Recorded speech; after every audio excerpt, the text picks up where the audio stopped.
أعوذ بالله من الشيطان الرجيم بسم الله الرحمن الرحيم نحمده ونصلي على رسوله الكريم أما بعد فأعوذ بالله من الشيطان الرجيم بسم الله الرحمن الرحيم ياسين والقرآن الحكيم إنك لمن المرسلين على صراط مستقيم صدق الله العظيم رب اشرح لي صدري ويسر لي أمري واحلل عقدة من لساني يفقهوا قولي সূরা ইয়াসিনের নাম শুনেছেন না আপনারা সবাই? মুখস্থ আছে না অনেকের? আমরা ছোটবেলা থেকে দেখতাম যে আমাদের দাদিরা, নানিরা, মায়েরা, খালারা ওনারা সূরা ইয়াসিন সকালবেলা পড়তেন, তাদের মুখস্থ ছিল সূরা ইয়াসিন। তো সূরা ইয়াসিন দুইটা পারায় একসাথে করে অবস্থিত, 22 এবং 23 পারা। এটা মাক্কি সূরা, ধারাক্রম অনুসারে এটা কোরআনের 36 নম্বর সূরা। এই সূরাটির আয়াত সংখ্যা মোট 83। এই সূরার অনেক ফজিলত আছে, কিন্তু ফজিলতগুলো বেশিরভাগ দুর্বল সনদের। একটা শুধু হাসান পর্যায়ের হাদিস পাওয়া যায়, বাকি সব দুর্বল। তো দুর্বল হলেও সমস্যা নাই, ফজিলতের ক্ষেত্রে দুর্বল হাদিস গ্রহণ করা যায়। কি কি আছে? এক হাদিসে সুনানে তিরমিজির বর্ণনায় রাসূল সাল্লাল্লাহু আলাইহি ওয়াসাল্লাম বলেছেন, ইন্না লিকুল্লি শাইআন কলবান ওয়া কলবুল কুরআনি ইয়াসিন। সব জিনিসের হৃদয় আছে, আর কোরআনের হৃদয়ের নাম হচ্ছে সূরা ইয়াসিন। যে ব্যক্তি একবার সূরা ইয়াসিন পড়ে, সে 10 বার পুরো কোরআন পড়ার সওয়াব পেয়ে যাবে। এটা একটা ফাজিলত। আচ্ছা, আরেক ফাজিলতে আছে, রাসূল সাল্লাল্লাহু আলাইহি ওয়াসাল্লাম বলেছেন, ইকরাউ সূরাতা ইয়াসিন আলা মাউতাকুম।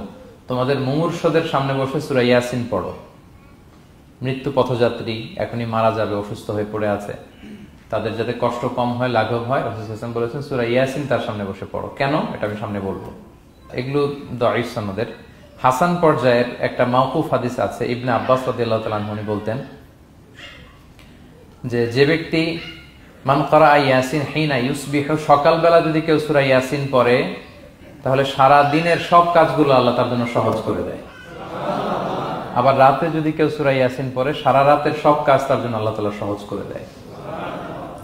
এবং ইবনু কাসির ওনার তাফসির মিন তাজরিবাতিহি, মানে তার এক্সপেরিয়েন্স থেকে, কোনো হাদিস দলিল না, ওনার অভিজ্ঞতা থেকে বলেছেন যে আমি যখনই কোনো বিপদে পড়েছি, সূরা ইয়াসিন তেলাওয়াত করার পর আল্লাহ তাআলা ওই কাজটা আমার জন্য সহজ করে দিয়েছেন। তো এখন সূরা ইয়াসিন বেশি বেশি তেলাওয়াত করবেন তো নাকি? ইনশাআল্লাহ। মাশাআল্লাহ, ঠিক আছে। মাক্কি সূরাগুলোর মূল প্রতিপাদ্য বিষয় হচ্ছে তাওহীদ, রিসালাত, আখিরাত। মাক্কি সূরাগুলো সাধারণত তাওহীদ, রিসালাত এবং আখিরাত নিয়ে কথা বলে। সূরা ইয়াসিনও তার ব্যতিক্রম নয়। এই সূরারও মূল কথা তাওহীদ, রিসালাত এবং আখিরাত। বিশেষ করে পুনরুত্থান, পুনরুজ্জীবন, the concept of resurrection, life after death. মৃত্যুর পরে যে আবার আমরা জাগবো ঘুম থেকে, আবার জীবন হবে, আবার বিচার হবে, এটা বিশ্বাস হয় আপনাদের? হ্যাঁ, মক্কার লোকদের বিশ্বাস হতো না। তারা অবাক হয়ে শুনতো রাসূল সাল্লাল্লাহু আলাইহি ওয়াসাল্লামের কাছ থেকে যে বলে কি, আমরা মরে যাব, পচে যাব, গলে যাব, জীর্ণ শীর্ণ হয়ে যাব, আমাদের হাড্ডি খুঁজে পাওয়া যাবে না, অস্তিত্ব পাওয়া যাবে না, আবার আমরা নাকি জীবিত হব, আবার নাকি উঠবো, আবার বিচার, আবার কি কি বলে মুহাম্মদ। তারা মিলাতেই পারতো না এটা। তো এজন্য তাদের কাছে দ্য কনসেপ্ট অফ আখিরা, life after death, specially the concept of রেসারেকশনটাকে ক্লিয়ার করার জন্য আল্লাহ তাআলা এই সূরাটা নাযিল করেছেন। তাহলে এই সূরার সেন্ট্রাল থিম, মূল প্রতিপাদ্য বিষয় হচ্ছে পুনরুজ্জীবন বা পুনরুত্থান, মানে আবার যে আমরা পুনরায় উঠবো। বিশ্বাস হয় আপনাদের? হ্যাঁ, এটা কিন্তু মহাসত্য, বিশ্বাস রাখতে হবে আমাদের যে না, মরে গেলে সাময়িক দেখা যায় পচে যায়, কিন্তু আবার আমরা উঠবো। এবং এজন্যই মুমূর্ষু ব্যক্তির সামনে সূরা ইয়াসিন পড়তে বলা হয়েছে।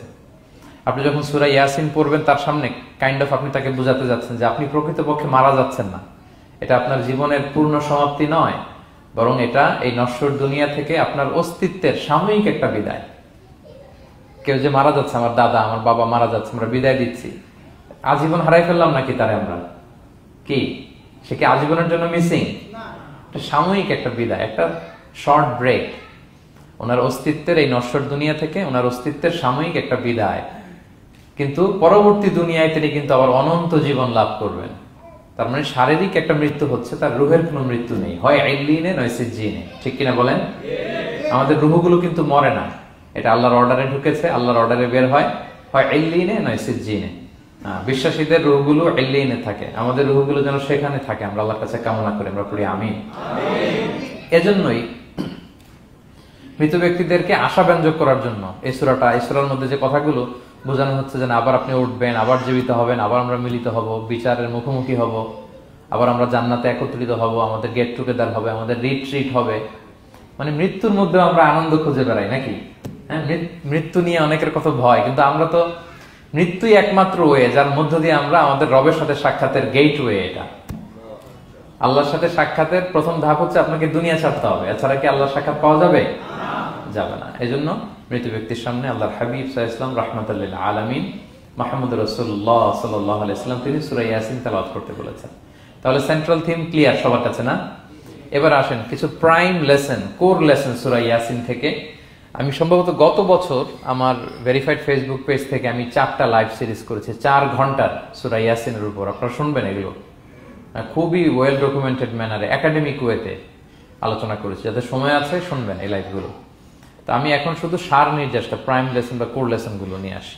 1 নম্বর লেসন হচ্ছে আল্লাহ তাআলা বলেছেন যে কোরআনের আয়াতগুলো একটার সাথে আরেকটা well connected, completely well knit, এটা well protected. One doesn't differ the other or contradict the other. কোনো আয়াত আরেক আয়াতের বিপরীতে যায় না, একটা আরেকটার সম্পূরক, পরিপূরক, ওয়েল নেট, ওয়েল কানেক্টেড। এটাই প্রমাণ করে যে এটা কার কাছ থেকে নাজিল হয়েছে?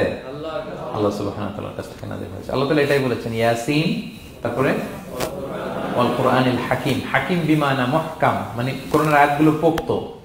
এটা হচ্ছে completely well net, perfectly connected, একটা আরেকটার সাথে কানেক্টেড। এক আয়াত ইফাসসিরু বা'দুহু বা'দান, এক আয়াত আরেক আয়াতকে ব্যাখ্যা করে।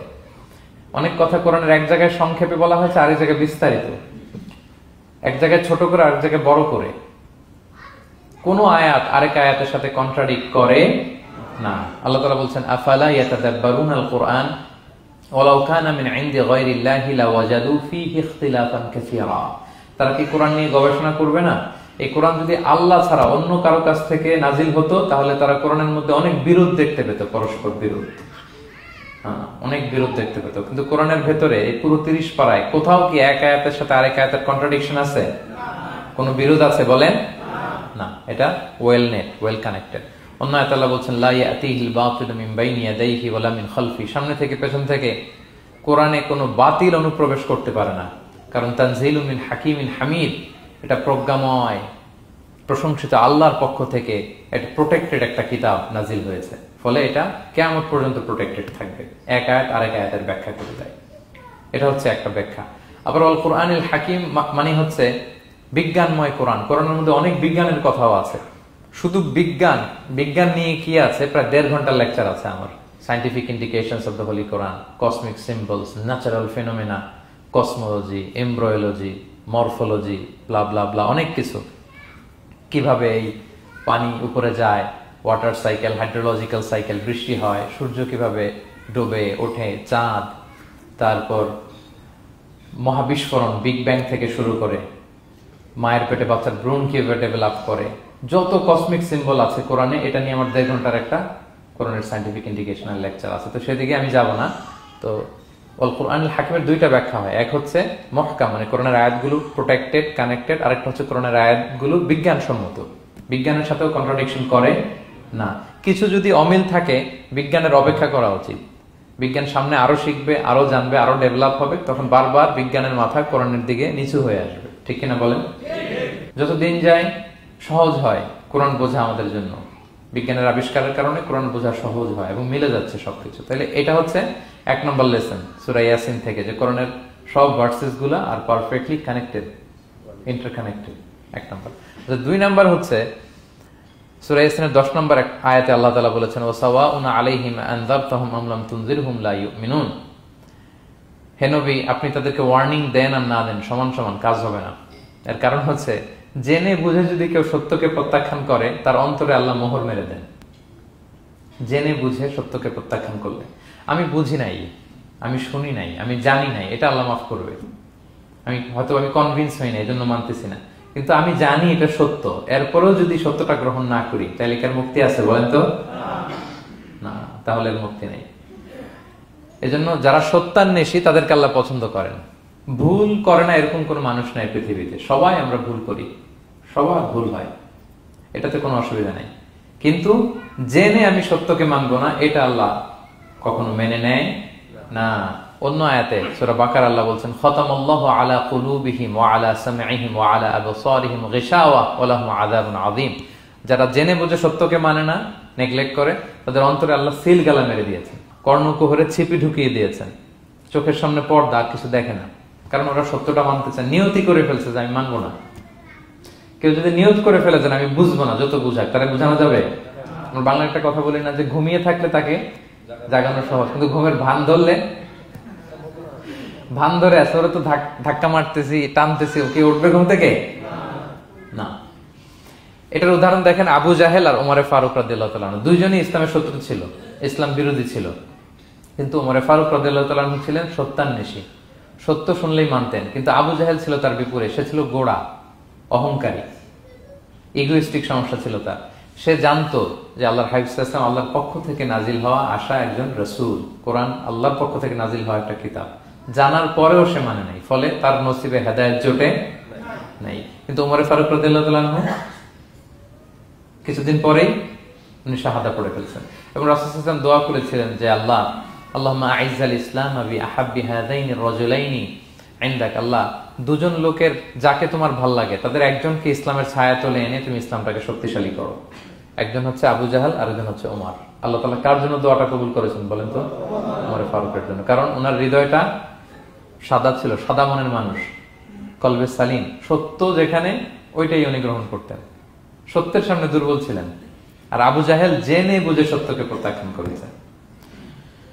সো 2 নাম্বার শিক্ষাটা আমরা যেটা পেলাম, যে জেনে বুঝে সত্য প্রত্যাখ্যান করলে আল্লাহ তার জন্য হেদায়েত বরাদ্দ রাখেন না। এজন্য আমরা আমাদের বাকি জীবনটুকু আমরা এই মেন্টালিটি, মাইন্ডসেট যেন আমাদের থাকে যে সত্য দেখলেই আমরা মানবো, যেখানেই সত্য ওইটাই আমি গ্রহণ করবো। কি বলেন? এটা যদি আমার বিরুদ্ধে যায়,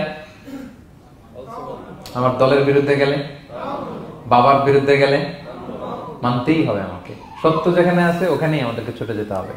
দুটো চলে গেল। 3 নাম্বার হচ্ছে, আমরা পৃথিবীতে যা করি আমরা অনেক সময় মনে করি যে দরজা বন্ধ করে দিলে, সুইচটা অফ করে দিলে আর বুঝি কেউ দেখে না। তা আসলে আমরা আসমানি বিশেষ নজরদারির ভেতরে আছি, এটা আমরা ভুলে যাই। যে সবার চোখ ফাঁকি দেয়া গেল, একজনের চোখ ফাঁকি দেয়া যায় না। তিনি কে বলেন তো? লা তুদরিকুহুল আবসার ওয়া হুয়া ইউদরিকুল আবসার ওয়া হুয়াল লাতীফুল খাবীর। কেউ তারে দেখে না, কিন্তু তিনি সবাইকে দেখে। কোন চোখ তাকে দেখে না, কিন্তু তিনি সব চোখগুলোকে দেখে। তাহলে 3 নম্বর লেসন হচ্ছে, everything is recorded in well documented man. আমরা যা বলি, যা করি, যা লিখি, সবকিছু রেকর্ড করা হচ্ছে। কিন্তু সেদিন আপনি দেখবেন, ভালো করলেও দেখবেন, খারাপ করলেও আপনি দেখবেন। তার মানে সবকিছু লিপিবদ্ধ হচ্ছে, সংরক্ষিত হচ্ছে। এটা আল্লাহ কোথায় বলেছেন? সূরা ইয়াসিনের 12 নম্বর আয়াত। আল্লাহ বলেন, নাকতুবু মা কদ্দামু ওয়া আসারহুম, তারা যা আমল করেছে আমি লিখে রাখি। ওয়া আসারহুম, এবং যা তারা দুনিয়ার জন্য রেখে গিয়েছে তাও লিখে রাখি। মানে এনি অ্যাকশন দে লেফট বিহাইন্ড, এনি ইফেক্ট দে লেফট বিহাইন্ড। এটা সাদাকায়ে জারিয়া বা গুনায়ে জারিয়া। সাদাকায়ে জারিয়া হচ্ছে আপনি একটা ভালো কাজ করছেন, ধরেন যে দ্বীনি জ্ঞান শিক্ষা দিচ্ছেন। আমি সূরা ফাতিহা শিক্ষা দিলাম আপনাদেরকে, তো আপনারা এটা দিয়ে আজীবন নামাজ পড়তেছেন, আপনার সওয়াব তো আপনি পাবেনই, কিন্তু ওই যে আমি শিক্ষা দিলাম একটা পার্সেন্টেজ সওয়াব আজীবন আমার আমলনামায় আসবে। শুধু তাই না, আপনি যে আবার আরেকজনকে সূরা ফাতিহা শিক্ষা দিবেন, সে তার পরবর্তী নেক্সট জেনারেশনকে সূরা ফাতিহা, এইভাবে কিয়ামত পর্যন্ত এই চেইন ধরে সূরা ফাতিহা যত লোক শিখবে তারা তাদের সওয়াব ঠিকই পাবে, কিন্তু তার একটা পার্সেন্টেজ সওয়াব আল্লাহ তাআলা আমার আমলনামায় দিয়ে দিবে। এটাকে বলে আসার। ওয়া নাকতুবু মা কদ্দামু, নিজে যে আমল করলাম আল্লাহ বলে এটাও লিখে রাখছি। ওয়া আসারহুম, any effect you left behind in this দুনিয়া, যেটা আপনি রেখে গেছেন এটাও আল্লাহ লিখে রাখবে। এবং ওয়াকুল্লা শাইইন আহসাইনাহু ফি ইমামিন মুবিন, আল্লাহ বলেন সবকিছু একটা নথির ভেতরে নথিবদ্ধ করে। নথি চিনেন তো না? ডায়েরি। তারপর আমাদের বাংলাদেশে তো যে আগে হাল খাতা করতো না, টালি খাতা বিশাল বড় বড়, এখন আছে কিনা, বিশেষ করে মুদির দোকানে দেখা যায় বড় মোটা মোটা তপাস করে সে টেবিলের উপর ফেলে, তারপর আপনার নাম দেখে বের করে আপনার কত বাকি, কত দিতে হবে।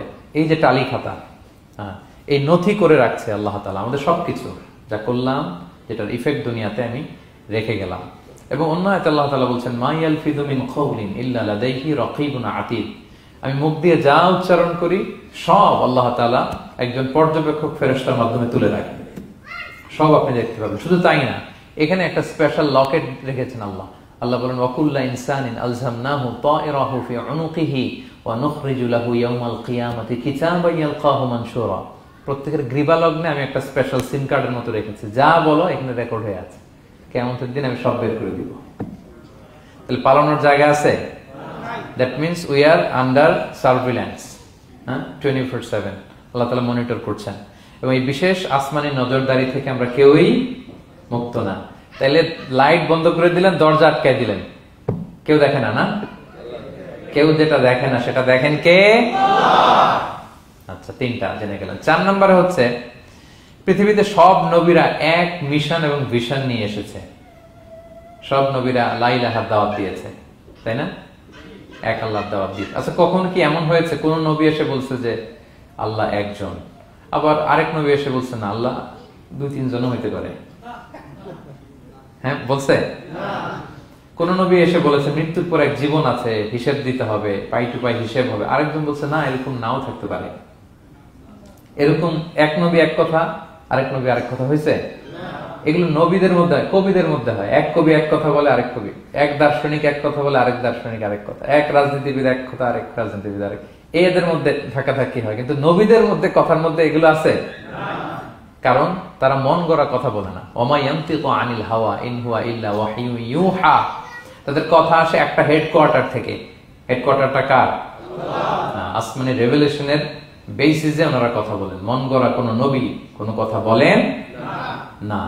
তাহলে 4 নম্বর শিক্ষা হচ্ছে সব নবীর মিশন ভিশন এক। এজন্য তাদের মধ্যে একটা কোঅপারেশন ছিল। সূরা ইয়াসিনে চমৎকার একটা ঘটনা আছে। একটা জনপদের নাম উল্লেখ করা হয়নি, কিন্তু কোন কোন মুফাসসির বলেছেন এটা তুরস্কের আন্তাকিয়া জনপদে আল্লাহ একটা কাজে, দাওয়াতি কাজে 2 জন নবীকে পাঠালেন। কয়জন? 2 জন। কাজ একটা, কিন্তু কয়জন? 2 জন। এরকম সাধারণত অন্য নবীদের ক্ষেত্রে হয় না, কোরআনে পাওয়া যায় না যে এক কাজে এক জায়গায় 2 নবী, এরকম হয় না। এক্সেপ্ট মুসা আলাইহিস সালাম, ওনার কথা বলা জড়তা ছিল, তো উনি আল্লাহকে বলেছেন আল্লাহ আমাকে যে তাওরাত দিয়ে পাঠালেন আমি তো কথা ক্লিয়ারলি বলতে পারি না, জড়তা, মামলিং হয় আমার মুখে। আমার ভাই আখি হারুন আফসাহু মিন্নি লিসান, ও আবার খুব ফ্লুয়েন্ট ছিল। আমি নেতৃত্ব দিব, কিন্তু হারুন ভোকাল দিবে, আপনি তাকে নবী বানায় দেন। মুসা আলাইহিস সালামের দোয়ার বদলতে আল্লাহ হারুন আলাইহিস সালামকে নবী বানাই দিয়েছিলেন। 2 ভাই মিলে ফেরাউনের কাছে দাওয়াতি কাজ করেছে। কিন্তু এছাড়া আর এরকম দেখা যায় না যে এক এলাকায় এক কাজে 2 জন নবী, না। এইখানে দেখা গিয়েছে আন্তাকিয়া জনপদে আল্লাহ এক মিশনে কয়জন নবী পাঠিয়েছেন? 2 জন। আচ্ছা, কিছুদিন পরে আরো একজন, তাহলে হইল কয়জন? 3 জন। এক কাজে এক জনপদে এক এলাকায় মোট 3 জন নবী, কিন্তু এদের মধ্যে কোনো মারামারি নেই। আমাদের দায়ীদের অবস্থা দেখেন তো বাংলাদেশে, মাশাআল্লাহ। আমাদের প্রত্যেক দায়ীদের একই মিশন না? একই মিশন, একই ভিশন, একই লক্ষ্য, একই ডেস্টিনেশন, কিন্তু কত বিভেদ, কত বিরোধ দেখেন। আল্লাহ তাআলা সূরা ইয়াসিনের 14 নম্বর আয়াতে বলছেন ইদ আরসালনা ইলাইহিম মুসনাইন, প্রথম 2 জন নবী পাঠালাম একটা মিশনে, ফাআজ্জাজনা বিসালিস, এবং 3য় জন দিয়ে আরো এদেরকে মজবুত করলাম। ফাকালু ইন্না ইলাইকুম মুরসালুন, তারা যে 3 জন একই কথা বলল যে আমরা রাসূল হয়ে এসেছি। তাহলে দেখেন নবীদের মধ্যে পারস্পরিক শ্রদ্ধাবোধ ছিল। বড় নবী, ছোট নবী, প্রধান বক্তা, দ্বিতীয় বক্তা, তৃতীয়, এগুলো ছিল না। এই 3 নবীর মধ্যে প্রধান নবী, দ্বিতীয় নবী, তৃতীয় নবী আছে নাকি? না। 3 জন একই মিশনে, একই ভিশনে, কোঅপারেশনে তারা এগিয়ে গিয়েছে। তো দেখেন আমরা যারা কোরআনের দায়ী, আমরা তো নবীদের কাজটাই করি, ফলে আমাদের মধ্যে এই কোঅপারেশন থাকতে হবে, এই রেসপেক্ট থাকতে হবে। আমি ব্যক্তিগতভাবে খুবই লজ্জিত যে আমাদের এই দাওয়া অঙ্গনটাকে আমরা কলুষিত করে ফেলেছি। আমরা অন্য আলেমকে, অন্য দায়ীকে তুচ্ছ করা, তাচ্ছিল্য করা, ছোট করা, হেয় করা, তাকে বাতিল করা, নাকচ করা, এরকম আমরা করে থাকি। আমি একাই ইসলামের মুখপাত্র, আমি যা বলবো এটাই, এটা ঠিকাদারি আমার কাছে, এরকম একটা মেন্টালিটি আছে না? এটা নবীদের মাইন্ডসেট এরকম ছিল না। ওনারা কোঅপারেশনে, কোলাবোরেশনে কাজ করতেন, পার্টনারশিপে, একে অপরের প্রতি রেসপেক্ট। কোন নবী আরেক নবীর বিসৎকার করে নাই, কিন্তু আমরা এক দায়ী আরেক দায়ীকে কাফের বলতেও তো আমরা দ্বিধাবোধ করি না, কি বলেন? আল্লাহ তাআলা আমাদের বোঝার তৌফিক দান করুন। 5 নাম্বার, নবীদের কাজ হচ্ছে আল বালাগুল মুবিন, ক্লিয়ার কমিউনিকেশন, শুধু পৌঁছে দেয়া, বাণীবাহকের কাজ করা। আল্লাহ তাআলা বলছেন ওমা আলাইনা ইল্লাল বালাগুল মুবিন। ওই 3 জন নবী যখন বুঝালেন, তারা এলাকাবাসী মানে না, রিজেক্ট করলো, কিন্তু তারা বললো যে আমাদের কাজ হচ্ছে পৌঁছে দেওয়া, মানবা কি মানবো না এটা তোমাদের কাজ। আমাদের কাজ কি? আল বালাগুল মুবিন, কোরআনিক টার্মিনোলজি, মানে হচ্ছে ক্লিয়ার কমিউনিকেশন, আমাদের কাজ পৌঁছে দেওয়া, এর বেশি কিছু না। আমরা অনেক সময় একটু জবরদস্তি করতে চাই, জোরাজুরি করতে চাই, এই নামাজ পড়ো না কেন, তাকে জোরাজুরি করা, দাঁড়িয়ে রাখো না, জোরাজুরিতে বেশি কাজ হয় না। আপনি পাওয়ারফুল মেসেজ দিবেন, ইনফ্লুয়েন্স করবেন, এতেই আল্লাহ হেদায়েত দিবে। কারণ হেদায়েতটা নিয়ন্ত্রণ করেন একমাত্র কে? আল্লাহ। আর কারো হাত নাই, এমনকি নবীরও না। কোন নবীও চাইলে কাউকে হেদায়েত দিতে পারে না। আল্লাহর হাবিব সাল্লাল্লাহু আলাইহি ওয়াসাল্লাম মক্কায় মক্কাবাসীদের পেছনে ঘুরতে ঘুরতে পেরেশান। উনি তো রহমতের নবী, উনি ভাবতেছিলেন হায়রে একটু যদি আমার কথা মানতো তাইলেই তো জাহান্নাম থেকে বেঁচে যায়, আর একটু দাওয়াত দেই, সকালে দেই, দুপুরে দেই, বিকেলে দেই, রাতে দেই। তাদের পিছনে ঘুরতে ঘুরতে রাসূল সাল্লাল্লাহু আলাইহি ওয়াসাল্লাম পেরেশান হয়ে যেতেন। আল্লাহ তাআলা সূরা কাহফে আয়াত নাযিল করলেন, ফালা আল্লাকা বাকিউন নাফসাকা আলা আসারিহিম ইল্লাম ইউমিনু বিহাদাল হাদীসি আসাফা। নবী, ওরা যদি শুনতে না চায়, আপনি তো ওদের পিছনে ঘুরতে ঘুরতে পাগল হয়ে যাচ্ছেন বোধহয়, না রেখে দেন, মানলে মানুক, না মানলে নাই।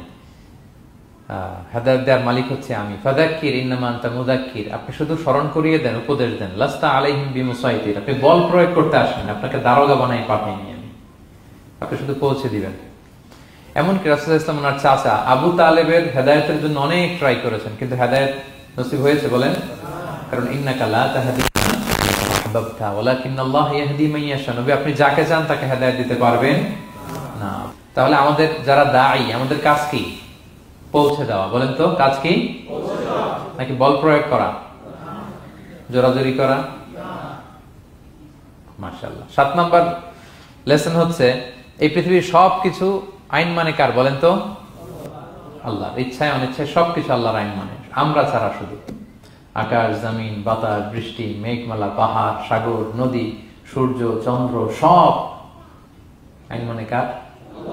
আল্লাহর আইন মানে। সে কথা আল্লাহ বলছেন, ওয়াশ-শামসু তাজরি লিমুস্তাকাররিল লাহা, আমি সূর্যের জন্য একটা গতিপথ দিয়েছি, কক্ষপথ, অক্ষপথ, সে ওইদিকেই ঘুরে, ওরা ঘুরতে বলছে ও ঘুরে, এর কোনো ব্যত্যয় নাই। যালিকা তাকদীরুল আজিজিল আলিম, এটা আমি আল্লাহ ফিক্স করে দিয়েছি। ওয়াল কামারা কাদ্দারনাহু মানাজিলা হাত্তা আদা কাল উরজুনিল কাদিম, আর চাঁদকে আমি 30টা মঞ্জিল দিয়েছি। দেখবেন চাঁদ কিন্তু এক জায়গায় উদিত হয় না, 30 দিনে 30 জায়গায়, পুরো মাস ব্যাপী এদিক থেকে ওদিকে শুধু ঘুরে। এটা আল্লাহ ফিক্স করে দিয়েছে, এটা ওর বিধান। আমাদের জন্য কোরআন বিধান হিসেবে দিয়েছে, আমরা মানি না, কিন্তু প্রত্যেক প্রাণীর জন্য, সৃষ্টির জন্য যে বিধান আল্লাহ ফিক্স করেছেন ওরা ওইটাই মানে, এর একটু এক চুল পরিমাণ ডান ব্যয় করে না। সুবহানাল্লাহ, সুবহানাল্লাহ। সো জগতের সবকিছু আল্লাহর দেয়া বিধান মেনে চলে, কারণ গোটা জগৎটাই তো তার। গোটা জগৎটা কার বলেন? ফলে আইনও চলবে তার। আমরা যেন আল্লাহর সবগুলো আইন মেনে চলি।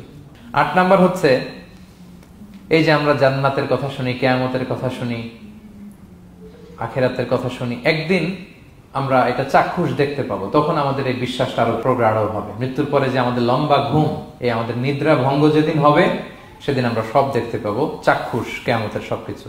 সেটা আল্লাহ তাআলা বলছেন, নুফিখা ফিস সূরি ফাইদাহুম মিনাল আজদাসি ইলা রাব্বিহিম ইয়ানসিলুন, ইসরাফিলের সিংহার ফুৎকারে সেদিন সব মানুষ জেগে উঠবে। আপনারা ইসরাফিল আলাইহিস সালামের নাম শুনেছেন? কে উনি? একজন ফেরেশতা। উনি বড় একটা সিংহায় ফুৎকার দিবেন। সৃষ্টির পর থেকে আল্লাহ ওনাকে একটা কাজের জন্য অ্যাসাইন করেছেন, শুধু ফু দিবে 3টা। কয়টা? আর কোনো কাজ আছে?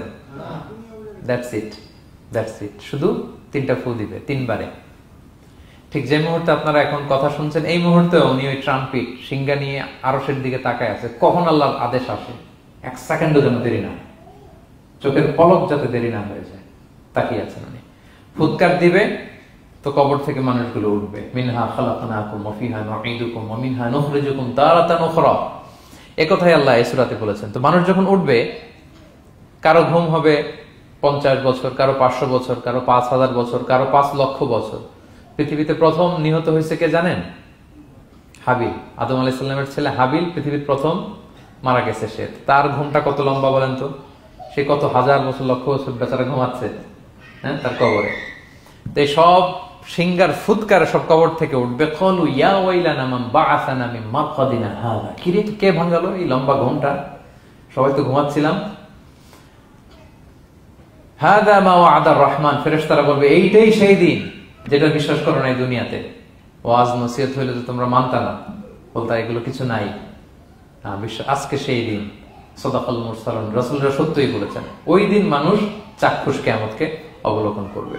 9 নম্বর শিক্ষা হচ্ছে, তখন আল্লাহ তাআলা বিচার প্রতিষ্ঠিত করবেন। ওই বিচারে আল্লাহ কাউকে ঠকাবেন না। বলেন তো, আল্লাহর বিচারে কোনো পার্সিয়ালিটি আছে? কোন ঘুষ দেওয়ার সিস্টেম? স্বজন প্রীতি আছে না। এই কথা আল্লাহ বলেছেন সূরা ইয়াসিনের 54 নম্বর আয়াতে, ফালিয়াউমা লা তুযলামু নাফসুন শাই, কোনো জুলুম হবে না। ওয়া তুজজাউনা ইল্লা মা কুনতুম তা'মালুন, যে যা করেছে ওইটারই প্রতিদান পাবে।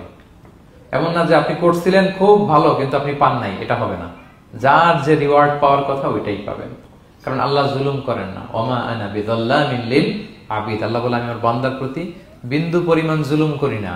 ওয়া নাদউল মাওয়াজিনাল কিসতা লিয়াউমিল কিয়ামা ফালা তুযলামু নাফসুন শাইআ, সেদিন আমি ন্যায় বিচারের মানদণ্ড স্থাপন করব, ওখানে একটা চুল ফেললেও এটা ওজন নাই।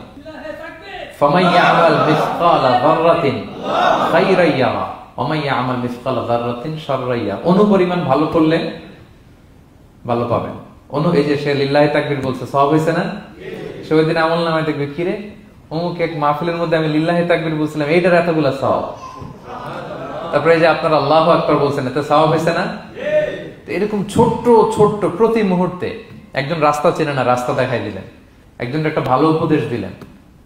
হ্যাঁ, এইভাবে ছোট্ট ছোট্ট যত ভালো কাজ সব পাবেন, ছোট্ট ছোট্ট খারাপ কাজ সব সেদিন পাবেন, কোনো জুলুম হবে না। আচ্ছা, 10 নম্বর শিক্ষা হচ্ছে যারা জান্নাতে যাবে, জান্নাতের একটা ফিচার হচ্ছে, মেজর ফিচার, জান্নাতে যে জান্নাতীরা যা চাবে তাই পাবে, কোনো না নাই সেখানে, যার যেটা মনে চায়। এটা সূরা ইয়াসিনের 57 নম্বর আয়াত আল্লাহ বলেছেন, লাহুম ফিহা ফাকিহা ওয়া লাহুম মা ইয়াদদাউন, সেখানে অজস্র অঢেল সুস্বাদু মুখরোচক ফলমূল থাকবে। দুনিয়াতে এক ফলে এক মজা, আনারসের মজা তরমুজে নাই, তরমুজের মজা আমে নাই, আমের মজা বাঙ্গিতে নাই, বাঙ্গির মজা কাঁঠালে নাই, কাঁঠালের মজা ডুরিয়ানে নাই, যেইটা খাবেন ওইটা স্বাদ। জান্নাতে এক ফলের ভেতরে 1000 রকমের স্বাদ আল্লাহ ঢুকাই দিবে। আচ্ছা, দুনিয়াতে যে কমলা খান, কমলার ছোলা খান, হ্যাঁ, ডাব যে খান, ডাবের ছোলাটা খান, শুধু পানি, ওইখানে ডাবের চেয়ে ডাবের ছোলা মজা লাগে, কমলার চেয়ে কমলার ছোলা হবে আরো সুস্বাদু। মানে ওইটার ফিচারের সাথে দুনিয়ার ফিচার কোনো তুলনাই হয় না, নো কম্পারিজন, যা চাবে তাই হবে।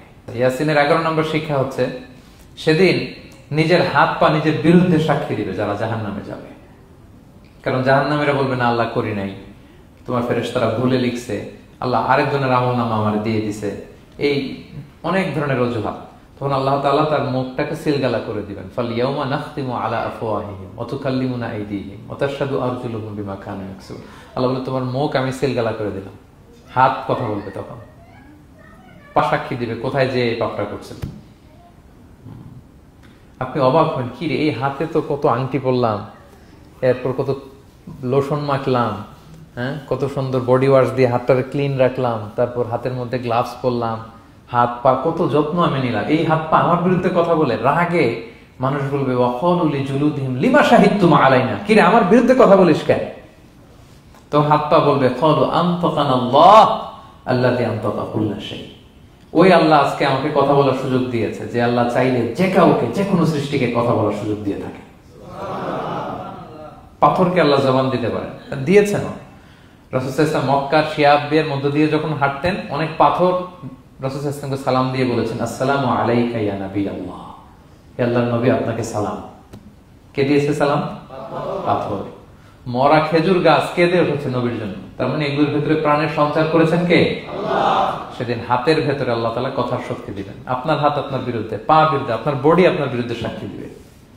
সো খবরদার, অতটুকু পাপ করি যতটুকু পাপের শাস্তি বহনের ক্ষমতা আমার আছে, একটু হিসাব মিলিয়ে নেই আমরা। 12 নম্বর লেসন হচ্ছে যে আমরা শক্তিশালী হই, ছোট থেকে বড় হই, এরপরে আবার দুর্বল হয়ে যায়। আল্লাহ বলেন ওমান নুআম্মিরহু নুনাক্কিসু ফিল খালকি আফালা ইয়াকিলুন, আমি যখন কারো বয়স বাড়িয়ে দেই তাকে আবার দুর্বল করে দেই, এটাই জীবন চক্র। দেখেন শৈশব দিয়ে শুরু, তারপর কৈশোর, তারুণ্য, যৌবন। যৌবনের কথা চিন্তা করে তো বেশিরভাগ যুবক কি শক্তি গায় না, যা খায় ওইটাই হজম হয়ে যায়।